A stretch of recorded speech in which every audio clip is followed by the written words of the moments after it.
mas ibang preparation dito? Opo, iba talaga po yung preparation dito po. I would say, ano po talaga kasi, challenging po talaga kasi yung role na to. Very different. This is my second acting project po.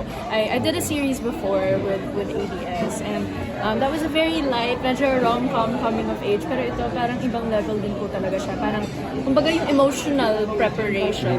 Ano siya, mabigat po yung project. Tsaka, kumbaga yung mga emotions na na-explore ko po dito sa project na to, medyo unfamiliar territory po siya sa akin. So, siguro yun, I think may matinding mental preparation na feeling ko, mas naintindihan ko siya nung nag-start na kami mag-taping po. Parang doon ko naisip na, grabe pala tong pinasok kong project na to. Pero nung finish naman po sa akin nila Boss Vic, it was really a no-brainer, yes. Kasi, I mean, kung iisipin niyo po, bihira lang naman po yung mga ganitong klaseng mga show dito po sa Pilipinas. So, ako po, I feel really blessed na pinagkakatiwalaan ako with this kind of thing.